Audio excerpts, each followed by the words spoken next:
Meus caríssimos irmãos, bom dia a todos. Bom dia. Que Jesus, nosso mestre e amigo maior, possa estar entre nós nesta manhã e sempre. O assunto que nos foi solicitado é por demais importante, por demais interessante, e é uma das questões mais reflexivas que tem gerado entre as religiões cristãs dificuldades de entendimento com relação a ela, porque muitas pessoas não querem ter mais de uma existência, a maioria das religiões. Eu gostaria muito de só ter essa, seria uma beleza, não ter mais que pagar imposto de renda, não ter que voltar a me reconciliar com aqueles débitos que eu tenho. A questão é que Jesus tem uma frase muito importante em Mateus 5,25: apressa-te em pagar o que deves ao teu irmão enquanto estás a caminho com ele. E Jesus é muito enfático. Os tradutores suavizam e colocam que Jesus tinha dito reconcilia-te, mas a expressão não é essa. Ele usa o verbo hebraico lechalem, que significa pagar, porque tudo que a gente faz ao nosso semelhante que não seja dentro do amor, da fraternidade, do perdão, a gente adquire, segundo Jesus, uma dívida material mesmo. Porque mesmo os tradutores agindo assim, eles não conseguem esconder que Jesus disse que no final, se você não proceder assim, você vai ser preso, vai ser enclausurado, e que dali você não subirá desta prisão, você não subirá. Jesus usa o verbo subir, porque quem não perdoa, quem não entende, quem não se reconcilia, quem não paga o que deve ao seu irmão, está no estágio inferior.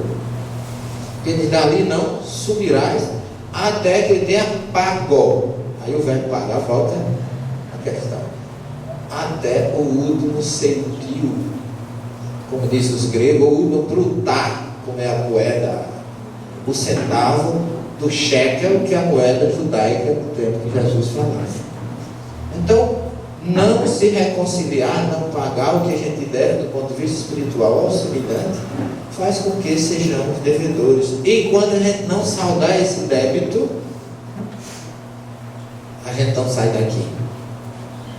Essa é a questão.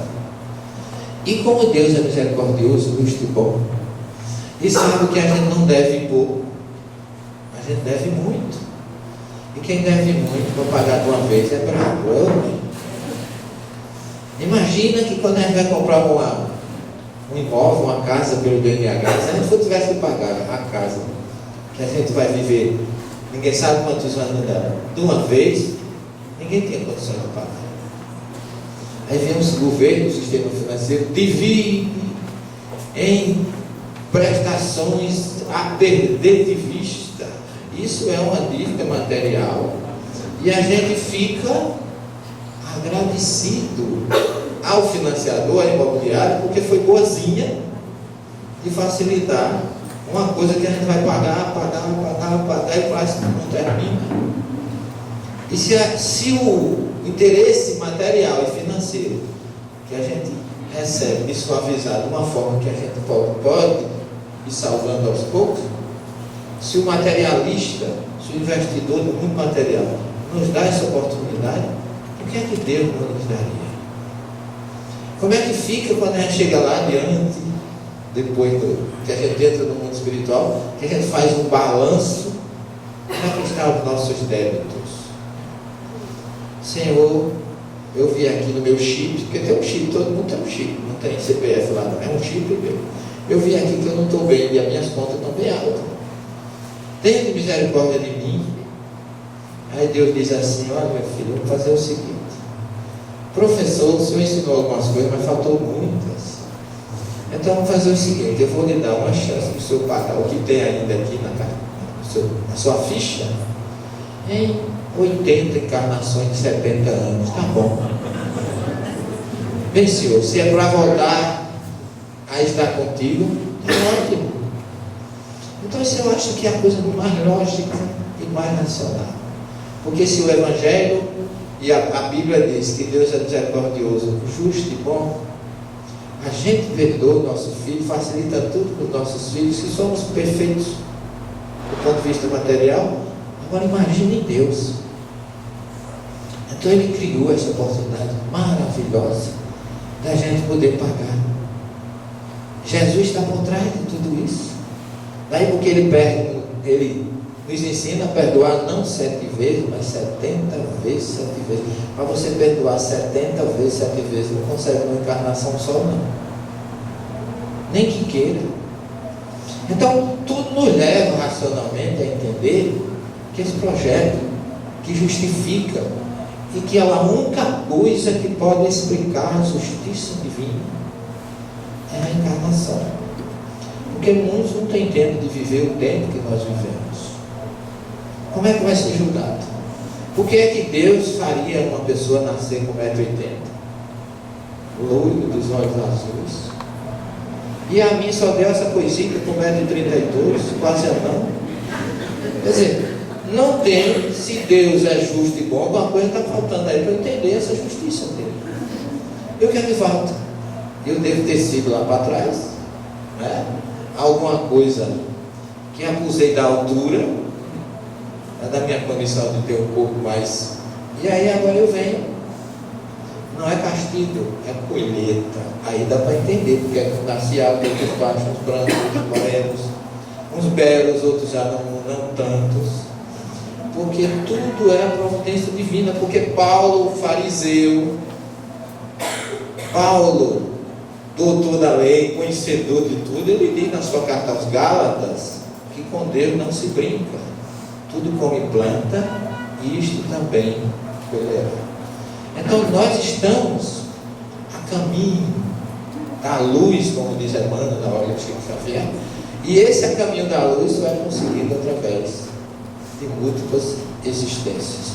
E Kardec coloca na sua nossa grande obra Evangelho segundo o Espiritismo, que lá no tempo do Velho Testamento e no tempo de Jesus, a reencarnação era vista como sinônimo de ressurreição.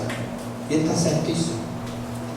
Porque o profeta Ezequiel fala: eu vos retirarei de vossos túmulos e vos reporei em vossa terra, para que vocês saibam que eu sou Deus, prometi e fiz.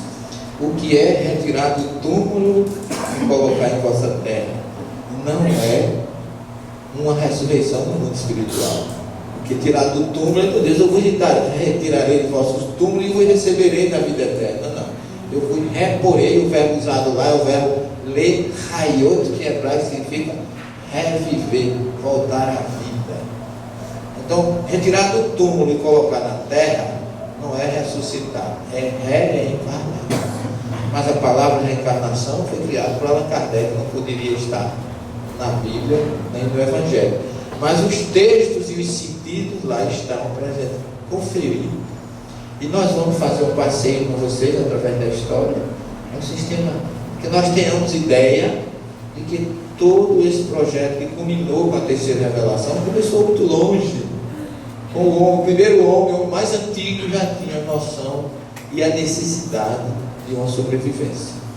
Ok? Então, não temos, vamos dizer assim, um tempo suficiente para explorar, talvez a gente escorrer um pouquinho, mas eu quero dar uma ideia para vocês do ponto de vista da história, da primeira revelação, da segunda e da terceira. Ok? Eu vou ter que sair daqui. Eu vou atrapalhar a visão de alguns. Vê daí? Aqui não.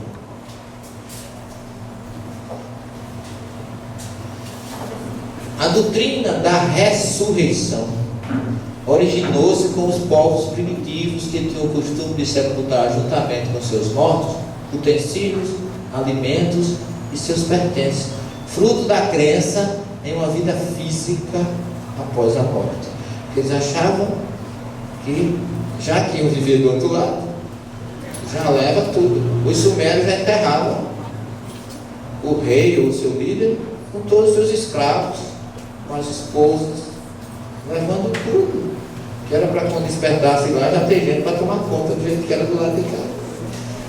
Porque a ideia de uma sobreexistência à vida física não nasceu no Espiritismo, não, ela é antiquíssima. E os sumérios, os hindus, os egípcios, os persas, todos, os gregos, todos conhecem essa ideia. Na Mesopotâmia, que é a região mais antiga do mundo, a Mesopotâmia é o berço espiritual do mundo. Tudo que a gente tem de espiritualidade, religiosidade surgiu na Mesopotâmia, que os sumérios, que foram os primeiros povos da Mesopotâmia a ter uma ideia de uma sobrevivência, eles tinham inúmeros deuses, porque eles acreditavam que aquele que eles não dominavam era um Deus que dirigia. Se eu não mando, se eu estou com uma coceira e a coceira não passa, eu tenho que fazer uma prece ao Deus da coceira para que a coceira passe. Quer dizer, era uma coisa, uma visão realmente muito politeísta. Tudo tinha um Deus.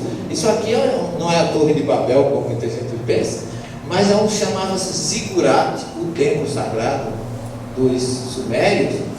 E um templo desse, alguns deles tinham mais de 20.000 divindades. Então vocês vejam que era realmente um politeísmo consagrado.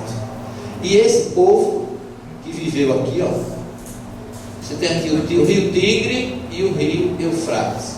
Como a palavra meso em grego é meio e pótamos é rio, o que está entre dois rios, essa região se chamava Mesopotâmia, significava entre dois rios. E essa região ao sul é onde ficava Ur, na Caldeia. Que essa região toda aqui, ó, o rio Eufrates, o rio Tigre, toda essa região mesopotâmica, mas tinha Suméria, Caldeia, Babilônia, Assíria, tudo aqui, Nínive, toda a história espiritual do mundo está situada aqui. E essa cidadezinha aqui, ó, Ur, foi de onde surgiu Abraão, o pai do povo hebreu. Então aqui, hoje essa região chama-se Iraque. Vocês observam que as coisas mudam com o tempo, né? Mas todo o berço espiritual do mundo saiu daí. A noção de um Deus, um ser supremo, veio daí.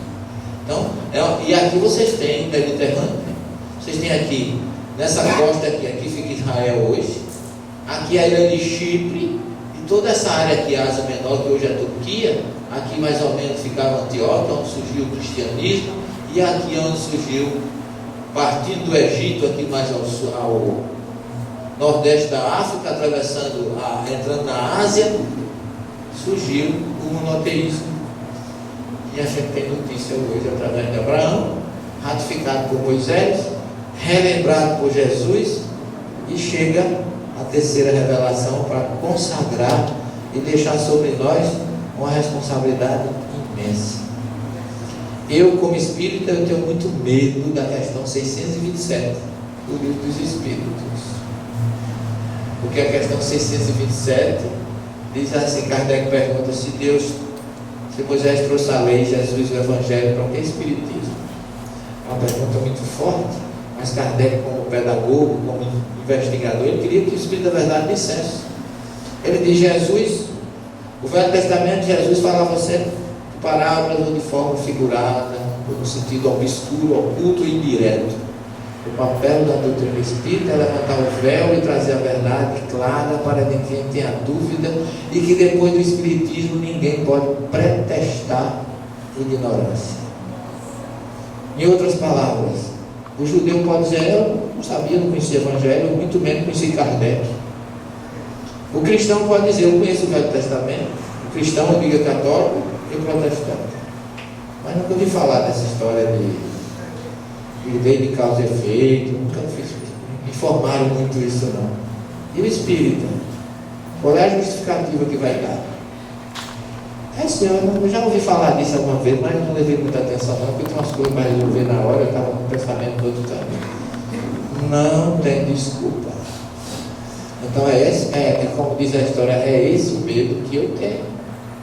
Porque nós não somos melhores do que ninguém, mas somos muito mais responsáveis, porque Jesus diz que quem muito recebeu, muito será cobrado de quem não foi dado. É só para dar uma reflexão, não é para deixar ninguém triste na manhã do domingo, não. Só para que a gente possa refletir um pouco, ok?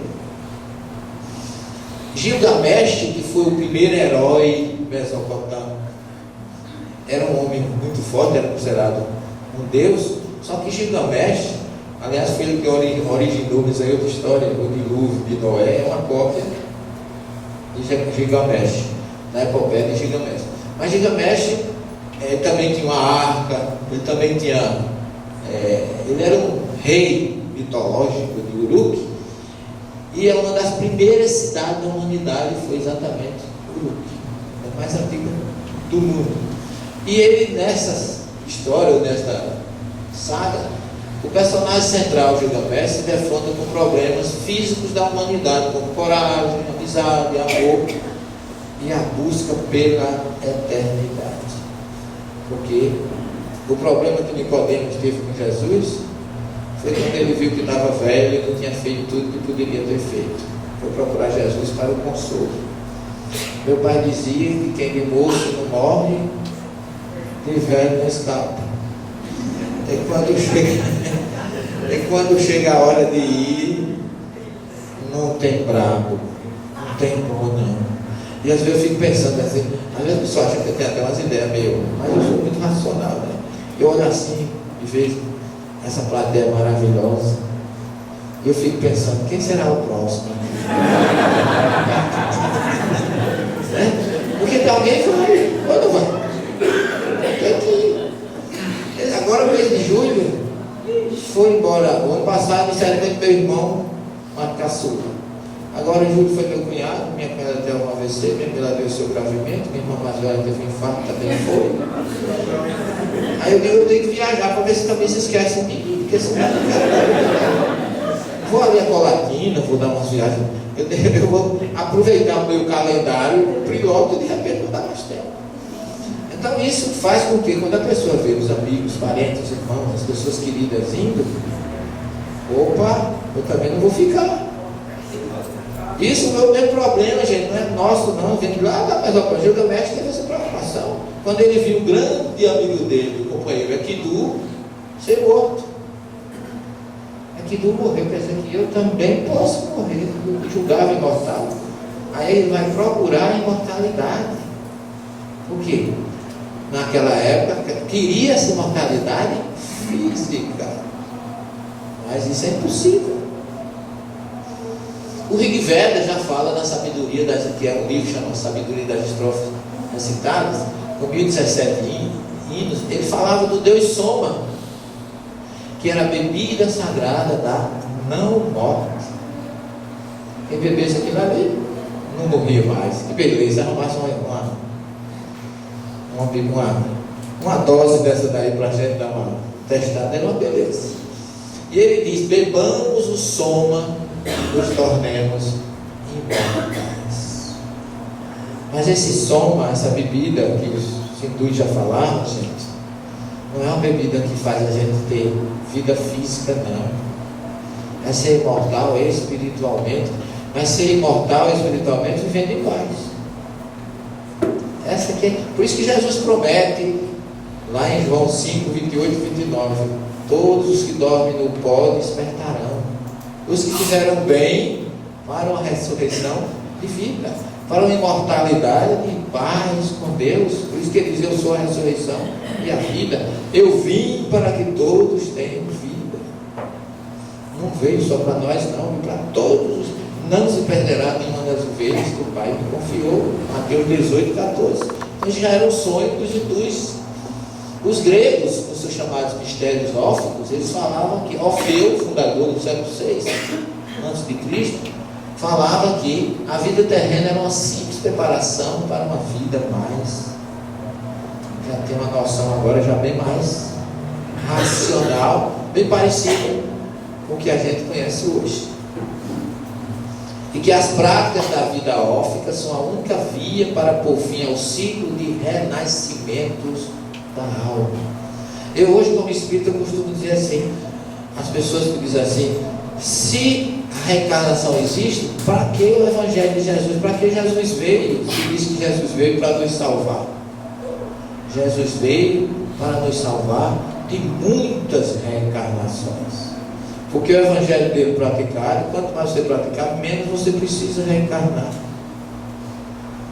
Então, se você tem uma vida que você faz todo o bem que você é possível fazer e não deixa nenhum débito com ninguém, você não reencarna mais. Então, a vantagem da vida de Jesus foi diminuir as nossas reencarnações pela prática do bem, do amor, da fraternidade. Porque está aqui, ó, princípio grego. Se você pratica uma vida órfica, é vida órfica. O bem, o amor, a fraternidade, a solidariedade. Você vai diminuir seus ciclos de renascimento na Terra. Então, está de acordo com a doutrina, já é a cultura grega. Pitágoras exerceu grande influência nos seus sucessores, como Empédocles, 495 a 435 a.C., Xenófanes, Heródoto, Platão e etc. E essa escola dele ficou conhecida como a doutrina da metempsicose. O que é metempsicose? É o mesmo que o hebreu chama de Guigu Neshamot, rodas da alma, do vai e vem do nosso espírito. Porque nós fomos criados no Gênesis 2,7 com a seguinte frase: formou Deus o homem do pó da terra, soprando em suas narinas um sopro de vidas. Fomos criados para múltiplas existências. Ou seja, não se vive uma vez só. A não ser aqueles que vêm em missão de outro planeta, para vir aqui, cuidar da gente e ir embora. Mas a África, o Egito, foi o berço que mais trabalhou em cima disso aí. E foi quem mais influenciou diretamente o monoteísmo, a imortalidade da alma, a lei de causa e efeito, o culto aos desencarnados ou mortos. Foram os egípcios, com as suas grandes construções, e que Emmanuel diz que, impulsionados pela força do alto, os ciclos iniciados sugerem a construção das grandes pirâmides, que ficaram com a sua mensagem eterna para as futuras civilizações do orbe. Está lá em A Caminho da Luz. Nós fomos, isso aqui não é Indiana Jones, não. Sou eu mesmo, estou dizendo que é muito parecido, né?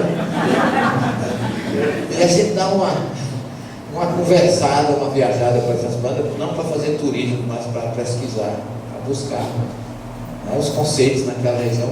E as montanhas de Moisés, ver que aquela civilização teve uma festa muito grande.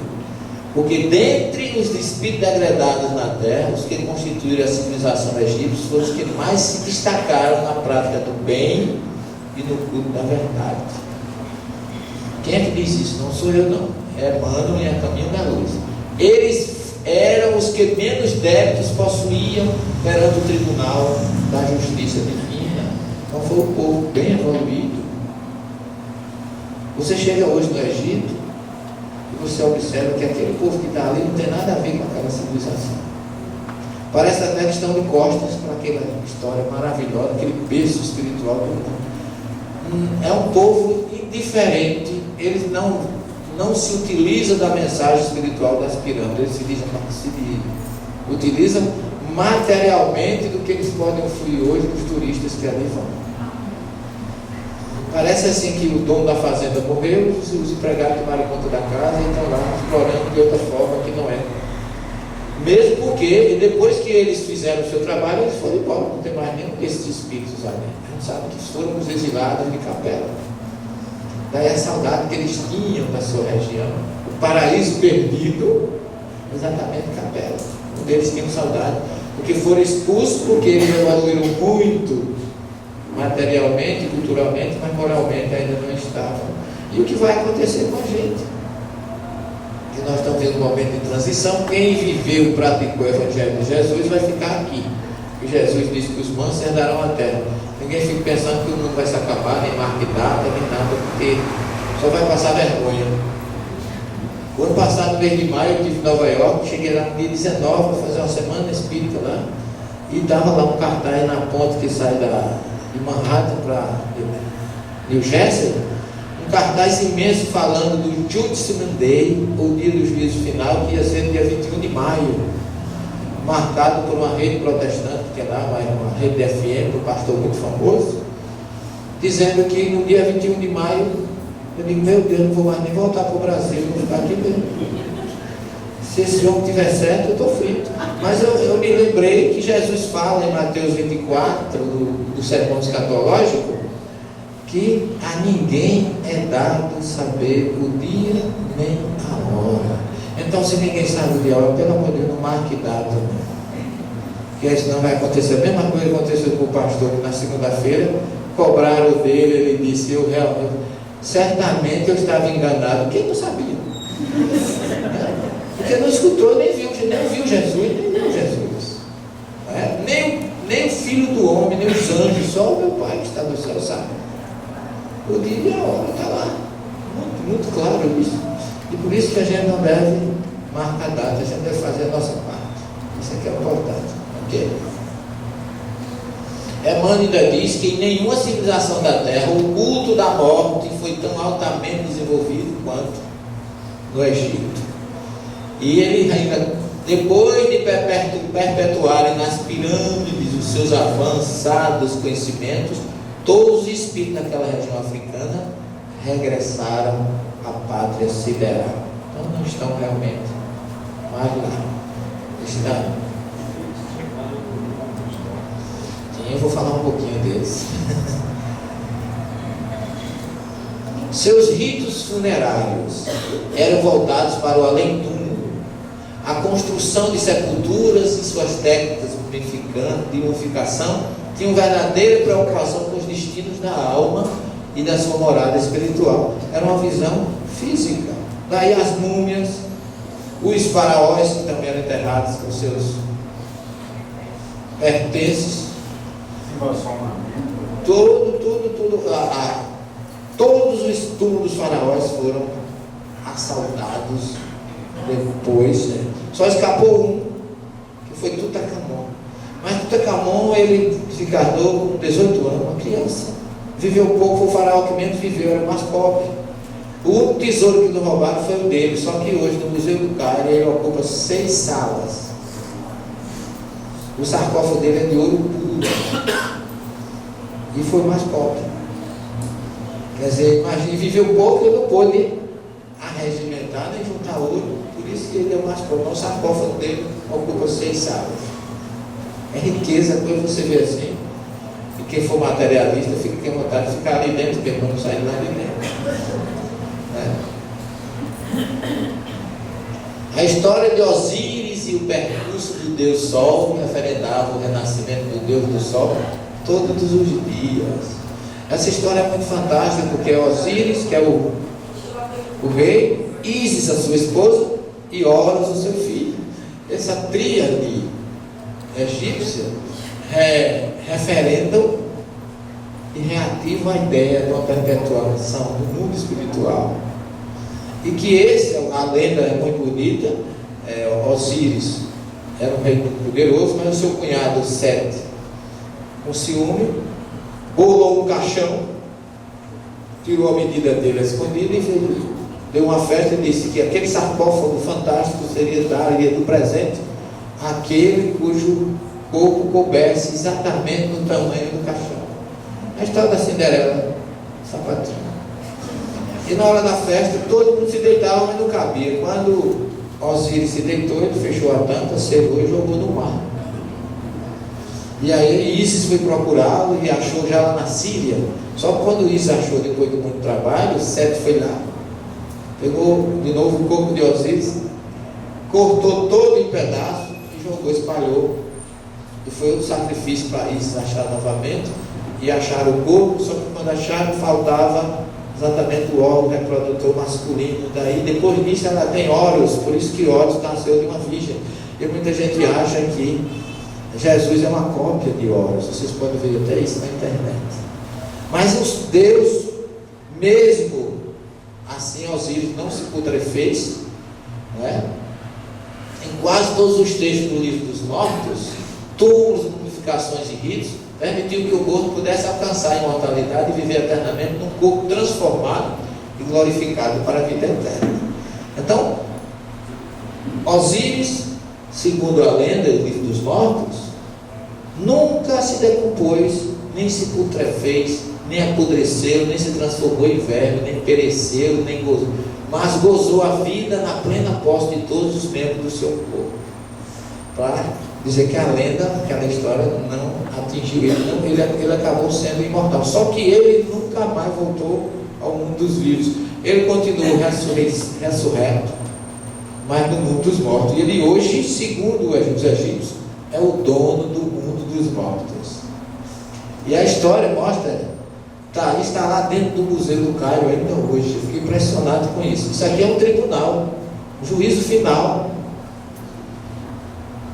O morto, aqui, o desencarnado, era recebido por um Deus, o cabeça de chacal, que pesava o coração com a pena da deusa Maat, botava de um lado o coração, do outro a pena.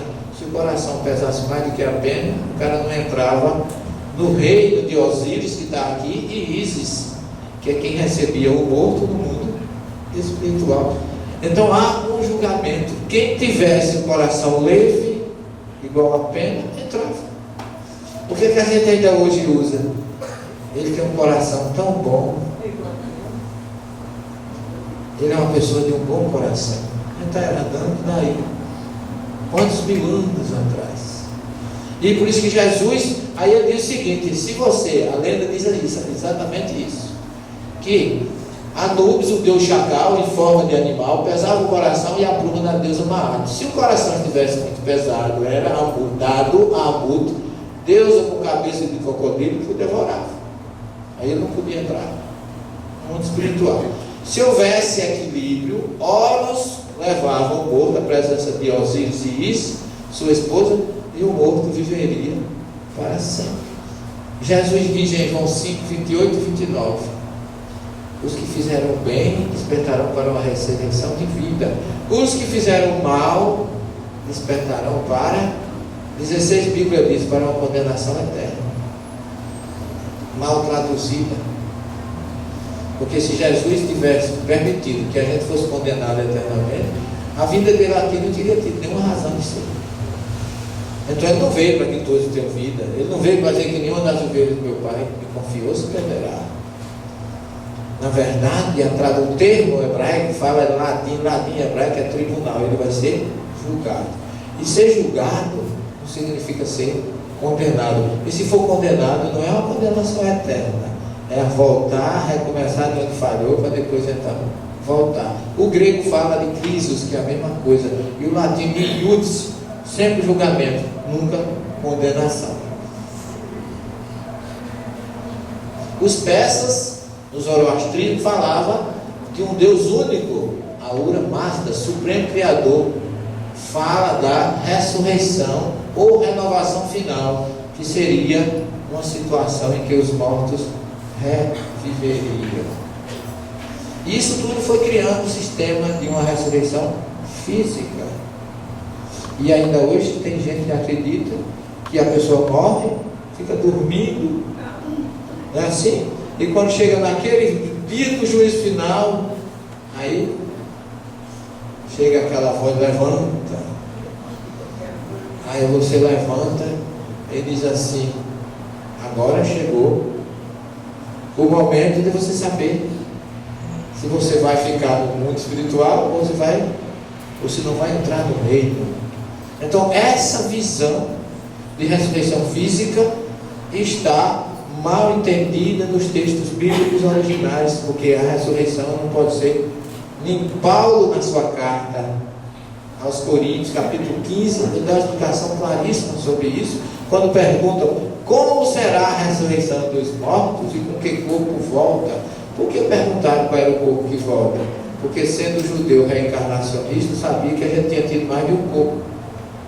E se havia mais de um corpo, qual era o corpo que ia ressuscitar no juízo final? Os saduceus fazem pergunta parecida a Jesus, quando ele pergunta assim: se um homem casa com uma mulher, Se uma mulher casa com um homem, ele morre, ela casa com outro, até o céu, quando chegar do outro lado, quem é o marido dela? Pergunta dos saduceus a Jesus. E ele respondia que do lado de lá não tem marido nem mulher, mas anjos ou espíritos que não têm sexo. Que a verdadeira vida é lá. Então essa ideia Paulo combate, dizendo assim, quando diz assim, com que corpo volta, Paulo diz assim, insensato, para não dizer, me desculpa a expressão, burro. Há um corpo material e um corpo espiritual. Criado o corpo material, ressuscita o corpo espiritual. Semeado na carne, ressuscita em espírito. Semeado na corrupção, ressuscita incorruptível. Semeado corpo animal, ressuscita corpo espiritual. E ainda diz assim, para ninguém ter dúvida, o que eu quero dizer para vocês, primeira carta aos Coríntios, capítulo 15, versículo 50, o que eu quero dizer para vocês é que carne e sangue não herdam o reino de Deus. Em outras palavras, ninguém vai para o céu com tripa em tudo. É impossível. O Gênesis fala que nós somos pó e ao pó retornaremos. O Eclesiastes fala a mesma coisa. Então, não tem por que a gente pensar, porque é muito mais fácil se a gente pudesse entrar do outro lado, você precisava morrer. Não é? Todo mundo quer ir para o céu, quem não quer?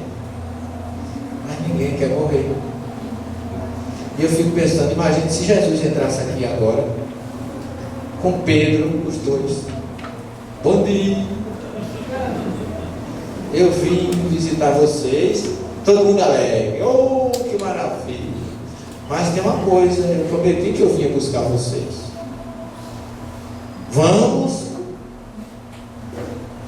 Olha, tinha tanta gente que dizia assim, eu tenho uma conta de energia para pagar segunda-feira. O Senhor vai levando aqui que o Apocalipse fala que quando Deus vier, Jesus vier, tem dois deitados na cama, ele leva um e deixa o outro. E passou um grupo de protestantes lá na casa do primo que eu tinha, que era muito presbítero, mas na hora que ele disse assim, olha, quando Deus vier, porque os nossos irmãos são muito literais, né? Ele deixa um, tiver marido e mulher, ele deixa um e leva o outro. Aí Chico era muito primo, falou, disse que vai a tu, Angelina, eu não vou não. Então, a gente está disposto, a gente quer, mas na hora ninguém quer, não é assim? A gente nem sempre está pronto para dar aquele testemunho. É a hora de racionalizar a questão. E eu me lembro de um caso interessante, curioso, só para relaxar um pouquinho, de uma época de carnaval, um grupo de jovens fez um bloco de fantasia. Agora eu fico inventado de fazer um bloco com fantasia de Satanás. Aí compraram aquele papel crepe bem barato, vermelho, fizeram a fantasia, botaram chifre, cauda, tridente, e marcaram de se encontrar para formar o bloco lá em determinado lugar. E veio aquele rapaz, vem passando, aí quando ele olhou, viu uma nuvem dessas fortes, eu vou borrar minha fantasia toda. Eu vou entrar aqui para passar a chuva. E entrou, despreocupadamente, ele não viu que estava entrando na igreja na hora da missa. E ele foi entrando, mas à medida que ele ia entrando, a igreja ia se esvaziando. O povo ia saindo pelas laterais. E eu disse, porque depois que a gente usa alguma coisa, a gente até esquece do que a gente está usando. Só a pessoa lá está vendo. E não sei, não foi vendo, foi olhando, foi desocupando, a igreja foi ficando vazia. Quando ele foi chegando perto do altar, o padre viu, largou tudo para meia hora, entrou para a sacristia. E ele olhou que só ficou uma senhora lá no canto, senhorinha idosa. Aí ele olhou para ela e disse assim, essa mulher é corajosa. Mas ele ao mesmo tempo ele olhou e viu que as muletas dela estavam lá do outro lado, escoradas na parede que alguém tinha botado. Ela estava ali, da pessoa pobrezinha era paralítica. Aí ele olhou, fui se aproximando dela, a vozinha pálida. Aí ele olhou, tudo bem, vovó? Aí ele olhou para ele assim e disse, meu filho, eu estou aqui há 20 anos à espera do milagre, mas eu acho que eu acredito mesmo em você, filho. Quer dizer, na hora do aperto, não tem como, é difícil você persistir, né? Então o testemunho é o que faz a gente ser forte. Mas quase sempre a gente diz uma coisa e pratica outra. Esse é o problema. Jesus dizia, esse povo me louva com os lábios, mas não me tem no coração. Eu preciso que a gente tenha isso na prática. na fraternidade, na convivência e no amor.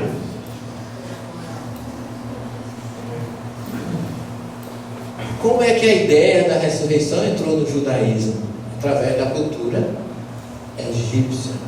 Porque foi no livro de Daniel, capítulo 12, versículo 2, que ele fala da ressurreição, mas ele fala da ressurreição individual. Ele diz assim: muitos dos que dormem no solo poeirento despertarão, uns para a vida eterna e outros para o horror ou para a vergonha eterna. Daniel fala muitos, não fala todos. Jesus já fala todos lá em João.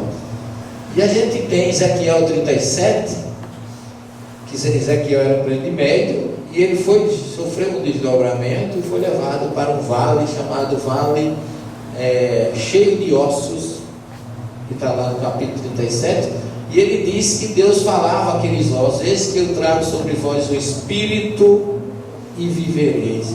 Então ele achava que esse viver, desculpem, nossa, logo meu. Não é possível.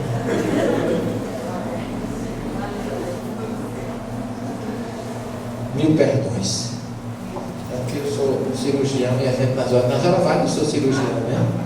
Aí, às vezes opera alguém, a pessoa fica, mas dá para esperar. Depois não tem.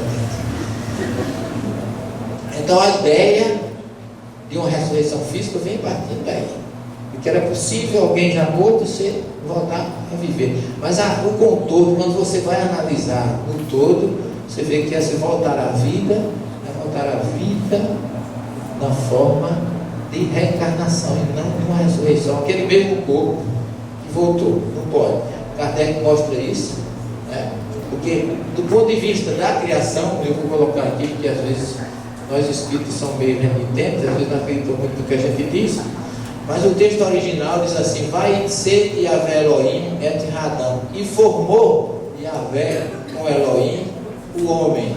Et Hadam é o homem, não é um homem, de forma que aí é no sentido de humanidade. Adão, que é formado do afaro, mini Hadamá, do pó da terra.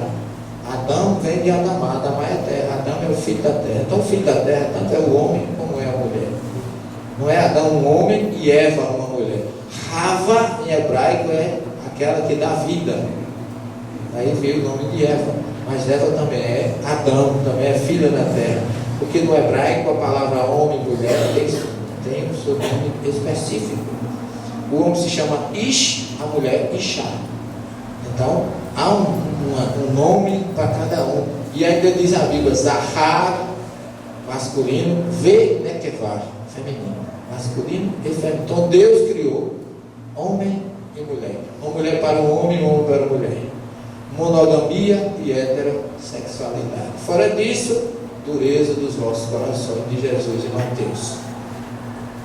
E aí ele diz: do pó da terra, vá e par, e soprou, Beapai, vem suas narinas, Neshamat Raim, um sopro de vidas, e não de vida. Em outras palavras, nós temos um corpo físico, Deus não coloca nele o espírito para animar este corpo, enquanto a gente vive, e aquele corpo passa a ser não o mais importante, mas apenas uma roupa do espírito, ou da alma. Porque depois o espírito sai, quando o corpo perece, continua imortal, vai habitar outras regiões e outros corpos futuro, e o espírito, e o corpo perece, o espírito não. Então há uma identidade espiritual, e nós vamos ver isso. E depois disso, segundo o próprio Gênesis 2,7, vai ri Adam lenefesh raya, e o homem se tornou alma vivente. Questão 134 do livro dos Espíritos. O que é a alma? O espírito encarnado. Quando o espírito entra no corpo, a gente passa a ter alma. E olhe que há uma graduação disso. Nefesh, que é o que nós somos. Neshama, que é o que Deus coloca no corpo para se transformar em Nefesh, que já vem do seu espírito Ruach, que é o espírito divino. Então tem 3 degradações do espírito de Deus até chegar ao nosso, porque é tão puro o espírito divino que não pode chegar da mesma forma em nós. Daí, paralelamente, é o que diz a doutrina: corpo, perispírito, espírito. O espírito, perispírito e corpo. Aqui a tradução, sopro de vidas, nos dando a ideia de dupla existência. E aqui eu coloco que a crença na ressurreição física ignora ou nega a criação e a existência da alma. Porque se a gente acredita que é o corpo físico que ressuscita, para que Deus criou a alma? É uma visão material. Quem é mais importante, o corpo ou o espírito? O espírito, mas a gente quer que seja o corpo, que ele ressuscite o corpo como se fosse o mais importante. Senão Deus não teria criado a alma. E tem mais um detalhe, a gente pode também tirar mais uma conclusão, que se a crença no sono eterno nega a existência da alma e também a existência do inferno. Porque se você fica dormindo, não tem inferno, não tem Satanás para lhe atormentar. Ainda bem, tomara que seja um sono que não seja como um ansiolítico desse da vida aí, né? Um dormonídeo, uma coisa assim. Seja um sono realmente perene e de paz. Esse é o local que todo mundo deseja, né? O paraíso, né? Todo mundo quer ir para o céu, só que o paraíso, o Gan Eden, que é chamado em hebraico Gan é Jardim Eden, delícias, onde todos nós um dia iremos. E Kardec faz um conceito de ressurreição racional e didático, porque ele diz que a ressurreição é o retorno da alma ao corpo que parecia estar morto. Não é uma ressurreição física, nem muito menos no mundo espiritual, como muita gente coloca. É a volta do corpo ao corpo de um espírito que parecia estar morto, que é o que acontece nas passagens do Evangelho. O corpo parecia estar morto, o espírito retorna e ele ressuscita. Aí é a ressurreição física na terra, não é a reencarnação. Tá certo? Porque existe a ressurreição física e a ressurreição espiritual. A gente vai conceituar no final para ninguém ficar com dúvida. E nós temos no Evangelho a ressurreição do filho da viúva de Sarepta, realizada por Elias, lá no livro dos Reis, capítulo 16, 21 e 22. A ressurreição da filha de Jairo, lá em Mateus 9, 18 a 25. E a ressurreição do filho da viúva de Naim. E já ia o enterro, quando Jesus faz o espírito retornar, porque ainda não havia o desligamento. O Eclesiastes diz assim: enquanto não houver desligado o cordão de prata, que é o quê? Que é a ligação fluida, o cordão fluido entre o espírito e o corpo, que só ocorre a morte quando ele é desligado. Então, as ressurreições que temos no Evangelho, o espírito ainda não tinha abandonado. Nós temos ainda a ressurreição de Lázaro, em João 11, 1 a 43. E Paulo responde aqui, aquilo que eu falei para vocês, na sua carta aos Coríntios, capítulo 15, 35 a 58. Como será a ressurreição dos mortos, com que o corpo volta? E Paulo diz assim: insensato, ó, semeado corpo animal, ressuscita corpo espiritual. Semeado na corrupção, ressuscita incorruptível. Ele dá uns vários exemplos, e no fim ele diz, para não deixar dúvida, o que eu quero, o que eu afirmo para vocês é que nem carne, nem o sangue pode participar do reino de Deus.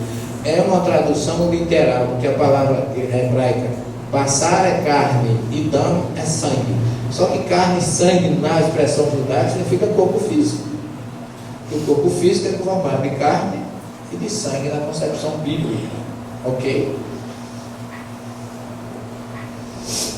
Quanto a ti, Gênesis 15, 16. Em paz irás para os teus pais, serás sepultado numa velhice feliz.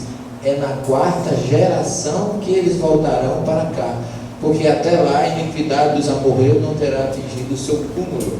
A palavra geração em hebraico é tido como encarnação ou reencarnação. É tanto que o Eclesiastes 1,4 ele diz: geração vai, geração vem, e a terra permanece a mesma. Em outras palavras, a terra é o nosso presídio, que a gente vem, evolui e vai embora. E às vezes a pessoa me pergunta: mas professor, o Espiritismo prega a lei do progresso? Por que é que a terra ainda é tão atrasada, a gente vê tanta coisa aqui? Aí eu respondo simplesmente: porque aqueles que evoluíram aqui foram embora, não estão mais aqui. porque a gente vai galgando posições superiores. Então, lógico que esses espíritos que estão aqui fazendo, praticando essas coisas, não é os mesmos do passado. A casa do meu pai tem muitas moradas, já dizia Jesus. Os planetas são classificados em vários tipos, mais inferiores e mais elevados do que a Terra. Quem evoluir aqui vai embora. Quem for preguiçoso fica mais tempo aqui. A gente ainda está com uma certa preguiça, está por aqui, mas a gente vai sair também daqui, se Deus quiser. O caso de Esaú e Jacó, que a origem explica de uma forma muito interessante, há duas nações em teu seio, dois povos de ti se separarão, um povo dominará um povo, o mais velho servirá o mais novo, que é a história do judeu e do árabe. Já era previsto lá. E amei Jacó e aborreci Jaú. Esse termo aqui, imagina Deus aborrecendo alguém. O termo original diz assim: eu amei menos a Esaú do que a Jacó, e não eu aborreci Esaú. Deus não deixa de amar a gente nunca, em circunstância nenhuma. Jacó foi mais amado porque era mais evoluído, foi ele que teve direito de ter a primogenitura, daí porque Esaú vendeu por um prato de lentilhas. E ainda diz os rabinos que no caso de gêmeos, Jacó foi gerado primeiro, porque se ele saiu depois é porque ele foi gerado antes. Depois dele foi gerado Esaú, então Esaú nasceu primeiro e Jacó veio depois, mas ele foi gerado primeiro, então ele realmente era o primogênito e não Esaú. E quem analisa isso é Orígenes, discípulo de São Clemente, que por suas vezes era discípulo de Pantaeno, lá em Alexandria, que só a reencarnação explica o caso de Esaú e Jacó. E Orígenes foi condenado pelo segundo concílio de Constantinopla, porque defendia a lei do karma e do renascimento como uma lei cristã.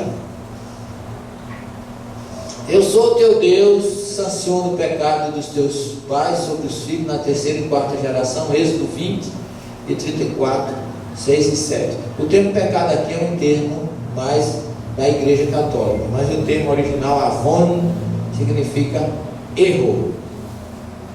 Eu sanciono o erro que você cometeu dos pais sobre os filhos. Todo mundo traduz isso como até a terceira e a quarta geração, só que o termo hebraico aí é al, e al não é até, é sobre. Porque se eu disser até, que seria a preposição ad em hebraico, eu estaria dizendo que o filho paga pelo pai. E nem o filho, Ezequiel 18 diz, nem o filho paga pelo pai, nem o pai paga pelo filho. Precisamos acabar com esse provérbio em Israel, que o pai chupa uvas verdes e os dentes dos filhos botam. Nem o pai paga pelo filho, nem o filho paga pelo pai, responsabilidade individual. Só a tradução correta explica o porquê. Na terceira e quarta geração, eu posso voltar como meu neto. Aí a reencarnação se processa. Porque eu posso vir como filho do meu filho, eu só não posso vir como meu filho. Aí não é até, mas a partir ou na terceira, quarta, até 1000 gerações. Ficou claro isso aí?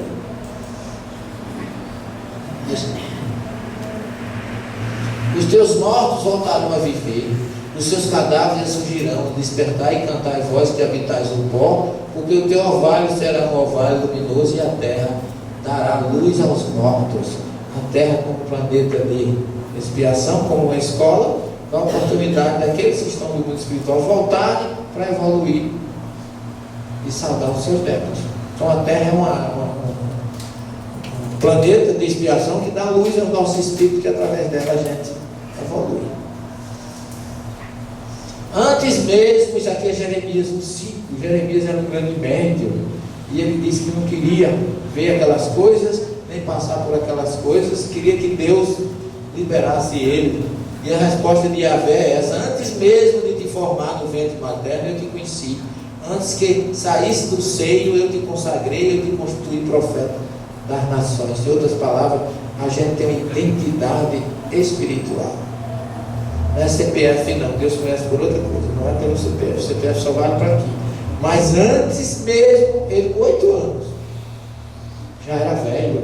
Por isso que a criança vem, às vezes hoje está surpreendendo a gente, porque as crianças são muito mais sábias do que a gente, eu que digo.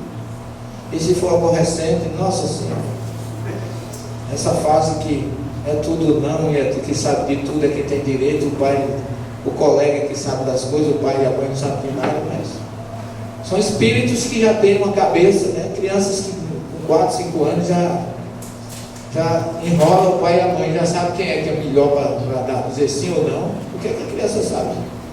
E a gente acha o bichinho tão novinho, tão bonitinho. Segura o menino enquanto é tempo. O livro de Jó, ele pergunta: morrendo o homem tornará a viver? Todos os dias esperarei que chegue a minha troca. Troca aqui, raivado, é o meu retorno, a minha volta.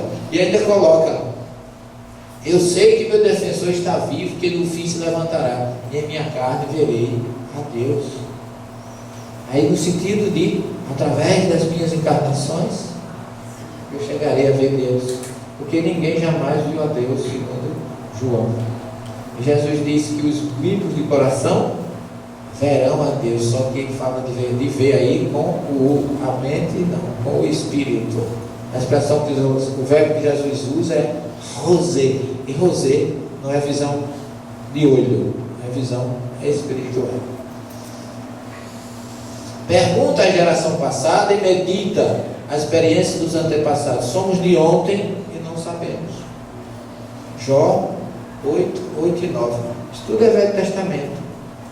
Não falei nem do Novo ainda. E os salmos então? Todos os salmos de Davi são de que a gente não morre, não fica no inferno, que o inferno não é eterno. Porque ele diz: por isso meu coração se alegra, minhas entranhas exultam, e minha carne repousa em segurança, pois não abandonarás minha alma no Sheol, nem deixarás que teu fiel veja a tumba. Sheol, no judaísmo, é o que a gente chama de umbral. Aqui. Uma região onde todo mundo vai, só que não fica lá eternamente. É igual a gente, cada um tem o seu. Porque às vezes o espírito acha que o umbral é para os outros. Não pense que os outros vão para o umbral, não. O católico vai para o purgatório, o protestante vai para o céu, para o inferno. E o umbral, o que é que vai?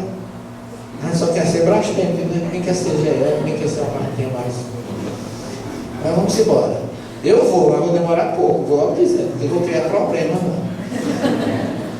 O Salmo 19:8 diz: o ensinamento de Deus é perfeito, porque promove o retorno do Espírito, que é a reencarnação. O Salmo 23, que é um salmo fantástico, que Davi fala do Deus pastor, ele começa mostrando nesse salmo, que é um salmo reencarnacionista, e que é um dos salmos de mais perseverança de Davi. Vão lendo aí enquanto eu faço as explicações. Então, é um salmo que a história dele é bonita, porque Davi fugia de Saul, estava no oásis de Engedi, ali perto de Jericó. Quando o exército vem, ele se embrenha no deserto. Quando ele chega no deserto, o que é que o deserto tem? Nada. Então ele está com o deserto na frente e um exército atrás. Ele não tinha. Imagine uma situação dessa, a gente. E ele se senta no deserto, pega a sua harpa e compõe esse belíssimo poema, que todos os verbos estão no futuro. Começa dizendo assim: Yahvé Roi Lo Erissá. Deus é meu pastor, não me faltará. É Deus quem não me falta. Esse deserto árido, onde não existe água, não existe colheita, não existe nada, eu tenho meu pastor que vai cuidar de mim aqui, que é Deus. Para as águas tranquilas, para a relva mais fresca me fará descansar. Imagine você no deserto, vendo um gramado verde, está obsediado. É muita confiança em Deus. É um salmo que alegra os nossos corações. Almei menuchote, para as águas tranquilas me conduzirá. Aqui não faltará grama, não faltará água. Ainda que eu atravesse o vale da sombra da morte, nada temerei, porque tu estarás comigo. Teu bastão e teu cajado me confortarão. Ungirás minha cabeça. Quer dizer, ele ali estava prevendo que ele iria ser rei. Era um profeta, que não era rei ainda, acabou sendo. E aqui no final ele termina dizendo aqui: certamente a todo certamente bondade e benevolência me seguirão, me seguirão, cole mei raiai, todos os dias das minhas vidas. Então Davi sabia também que ele viveria inúmeras encarnações. Ninguém traduz assim, porque acha que não traduzindo assim, não vai reencarnar. Mas vai reencarnar do mesmo jeito, não tem problema. Então Deus é meu pastor e Yahvé é meu pastor, não me faltará. Para as águas tranquilas irá, fazendo minha alma retornar.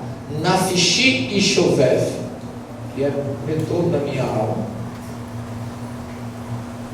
E aqui certamente bondade e benevolência me seguirão todos os dias das minhas vidas. Kol mei raiai. Qualquer cabalista traduz assim. Inclusive essa tradução, eu tive um telefonema com um grande judeu, que é um dos maiores conhecedores do judaísmo no Pará, Aaron Rommel.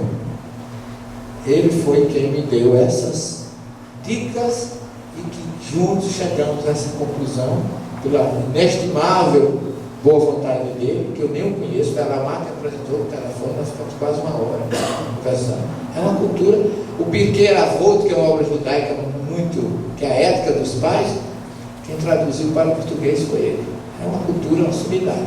Então, as pessoas não traduzem segundo a sua condição, sempre mudam.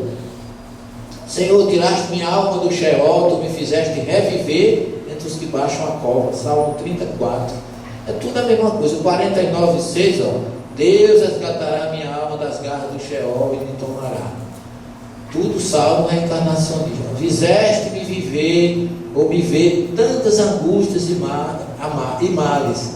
Tu voltarás para dar-me vidas, voltarás para tirar-me dos abismos da terra. Salmo 71, 20.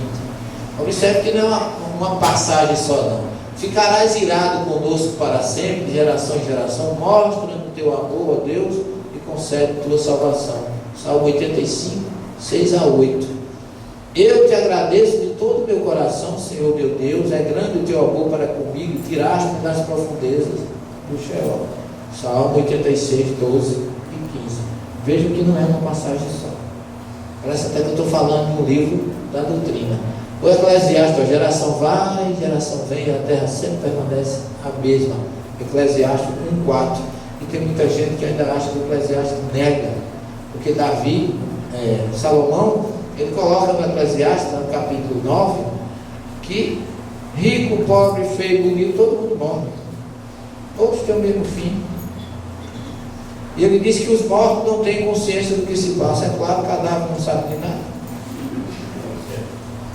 E as pessoas acham que porque ele disse isso, não existe vida do outro lado. Quer dizer, a Bíblia dá muitas interpretações, mas a Bíblia por si só se interpreta. Você tem que procurar outras passagens, como diz o Talmud.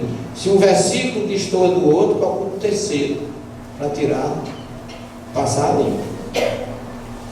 Geração vai, geração vem, a terra permanece a mesma.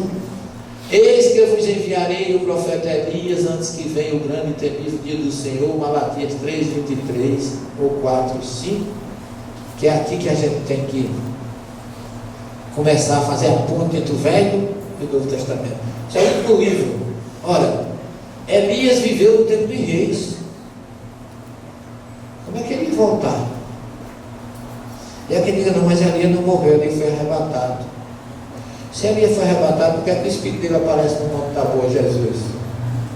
Não foi o corpo, foi o Espírito. Então são coisas que a gente... Paulo diz que carne e sangue não é do reino dos céus. O Gênesis fala que nós somos pó. O Eclesiastes fala a mesma coisa. Então a gente vai esperar voltar em corpo. Elias foi visto subindo, mas ninguém disse que ele foi arrebatado, que ele foi para o céu com tudo, que é antibíblico, é anticientífico. Eu respeito quem pensa assim, mas eu não entendo dessa forma, porque a própria Bíblia não mostra isso em outras passagens. E aí vem o nosso querido Mestre Jesus, no Novo Testamento, e fez questão de confirmar Malaquias, porque diz que João Batista aparece no deserto, relembrando Isaías 40, preparai vossos caminhos, endireitai vossas veredas. E Jesus chega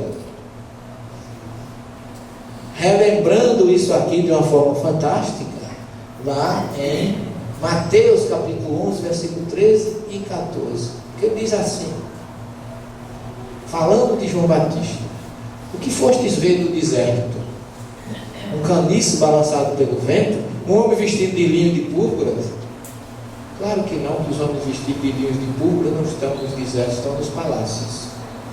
Eu vos declaro que João é mais que um profeta, é um mensageiro de Deus. Dentre os filhos de mulher, ninguém foi maior do que João. E se vocês querem entender, Jesus fez a questão assim: é ele ou Elias que devia voltar? Ora, se o Malaquias fala que Elias viria para preparar o caminho de Jesus, Jesus diz: a Torá e os profetas profetizaram até João. Por quê? Porque falavam da vida dele, de Jesus. E João estava ali testificando. Mas depois de João não tem mais profecia. Dentro dos filhos de mulher, ninguém mais do que João. Agora, se vocês querem entender, é ele, o Elias, que devia voltar. Que Elias é aquele que Malaquias disse que viria para preparar o dia do Senhor. Mas Elias viveu lá no tempo de reis. Quem voltou não foi Elias, é o espírito de Elias, agora na pessoa de João Batista. E se isso não é reencarnação, eu não sei mais o que é. Dito por Jesus.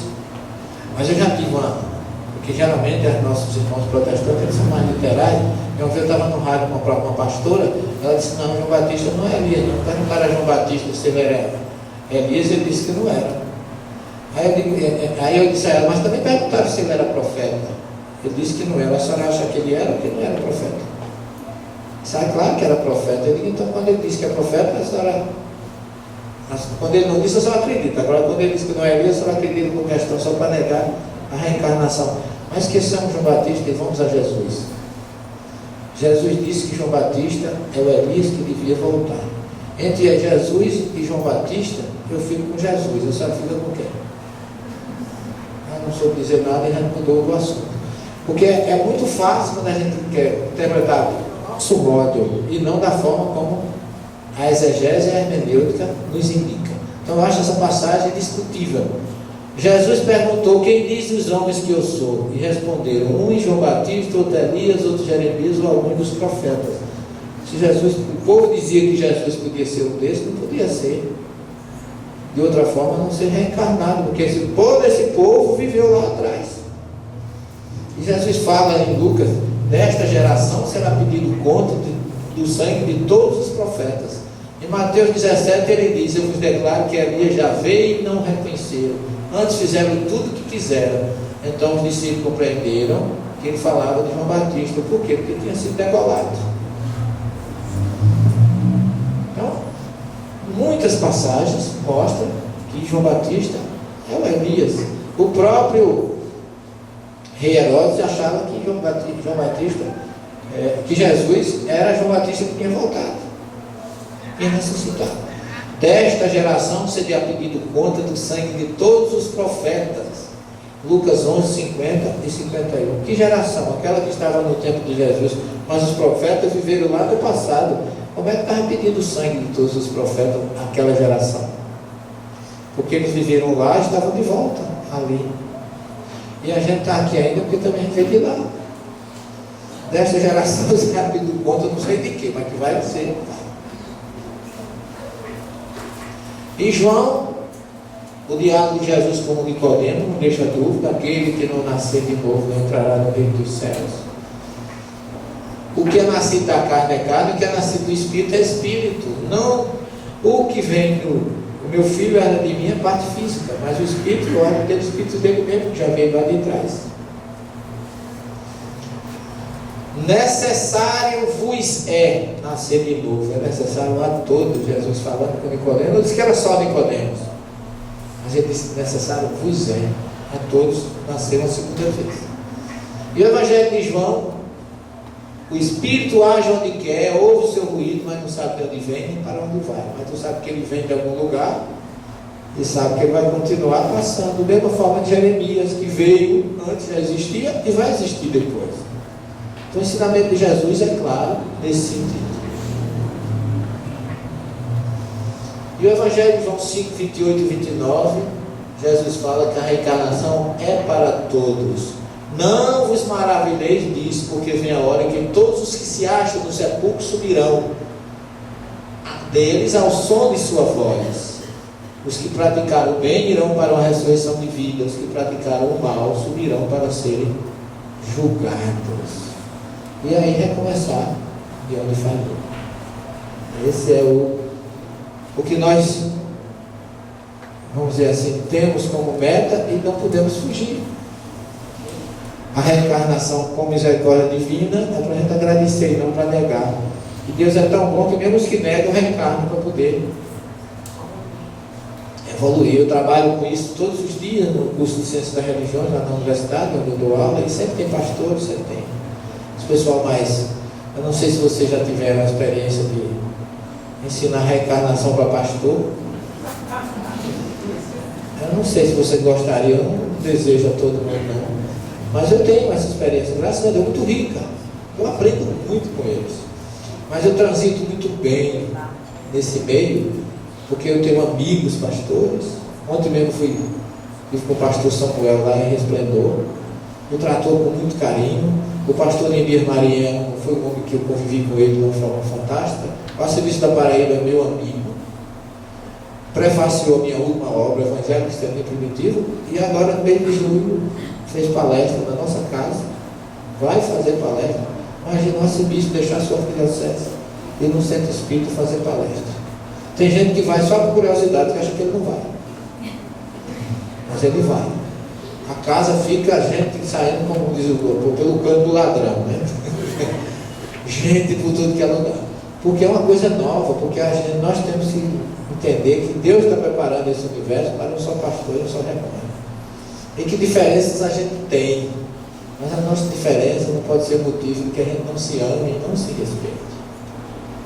Isso é uma coisa que eu tenho aprendido muito e tenho muita felicidade nesse sentido.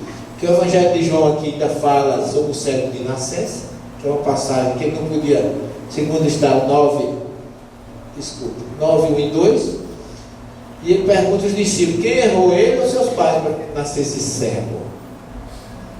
Se foi ele, não pode ter sido dessa, tinha que ser do outro. E os pais não poderia ser, que a gente já sabe que o pai não paga pelo filho, nem o filho pelo pai. Então, meus irmãos, com Jesus trazendo tantas mensagens maravilosas para nós, tantos ensinamentos, tantas coisas que são dispensáveis para que a gente cresça, que a gente evolua, e Jesus é tão bom que ele é Senhor de tudo isso, porque ele diz em João 17,5, na sua oração final, Pai, chegou minha hora, glorifica teu filho como tu o glorificaste quando eu me encontrava contigo antes da criação dos céus e da terra. Antes do planeta Terra ser criado, Jesus já estava com Deus, assistindo a sua criação para nos receber. É muito amor. Mandou Abraão, Isaac e Jacó todas essas ideias. Depois ele mesmo veio. E ainda a gente ainda de costas para ele. E ele ainda enviou o nosso mestre Leonel Kardec a trazer a terceira revelação, para não ninguém ter mais dúvidas. E ninguém prega de uma forma racional a doutrina, ou a religião, ou a moral, ou a ciência, como o espiritismo. É completo. Eu digo assim, não fazemos proselitismo, mas eu não teria um outro lugar na minha existência que não fosse na doutrina espírita. Porque pregar o que eu prego no catolicismo, eu já recebi as contas antes mesmo de ser padre, imagina se eu tivesse sido. Eu não poderia fazer hoje, eu faço. Protestante, eu acho que Deus me livre, eu era tido logo como Satanás, já tudo bem patente. Porque alguns ainda me chamam de 666, que é o nome da besta apocalíptica. Eu não me incomodo, eu acho que é muito número para mim. Qualquer 0,5 já resolveu meu problema. 666 é muito demais. É uma coisa tão pequena. Ele é o 0,5, estava bom. Não me incomoda, sabe por quê? Porque eu devo satisfação a Jesus. Esse eu devo. Jesus foi chamado de Beelzebul porque expulsava espíritos. Quanto mais um coitado como eu, não é? Então eu só peço a Ele um pouco de perseverança, saúde, vontade, porque eu deixo. Jesus diz: aquele que não abandonar pai, filho, família, está dizendo abandonar, não, deixar. Aquele que não deixa seu pai, sua mãe, por minha causa, não é digno. Então eu deixo minha família nos finais de semana, deixo o aconchego do meu lar, mas para trabalhar para Jesus, para mim é uma honra maravilhosa. Eu acho que é uma forma de que eu, mesmo me desprendendo assim, eu receber tanto.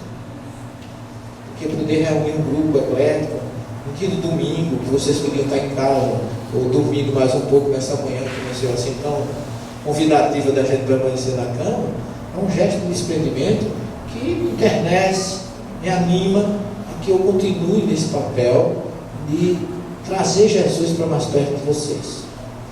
Porque eu faço muitas viagens a Israel, não como turismo, mas como pesquisa, e uma senhora me disse, numa dessas viagens, disse assim: professor, eu queria agradecer ao senhor, porque o senhor teve a condição de fazer com que eu me sentisse mais perto de Jesus. Então eu acho que isso paga tudo aquilo que eu posso fazer, porque se eu puder levar Jesus para mais perto de vocês, eu vou ficar muito feliz. Então eu queria do fundo do meu coração agradecer essa oportunidade nessa manhã e pedir a Ele que abençoe os lares, as famílias, a sociedade, a todos vocês que aqui se encontram, que são convidados a serem testemunho desse amor. Amem indistintamente. Eu cheguei em Cafarnaum com um grupo de 90 brasileiros, espíritas e católicos, e quando eu cheguei ali, que eu vi a casa de Pedro, eu vi aquela multidão ali, eu comecei a falar e eu não consegui terminar, porque eu senti como se eu estivesse assim: Jesus, esse povo se esqueceu de você, mas eu estou trazendo de volta para o reencontro contigo. E nesse momento eu gostaria que Jesus pudesse promover, nesse momento, um grande reencontro nosso com Ele, e que Ele possa permanecer em nossos corações, que a gente ame os nossos filhos, as nossas famílias, aprenda a perdoar aqueles que não pensam como a gente, que só assim a gente pode entender, quando Ele nos convidou a amar os outros como a nós mesmos. Que Ele possa permanecer com vocês. Muito obrigado. Até uma próxima oportunidade. Bom dia a todos.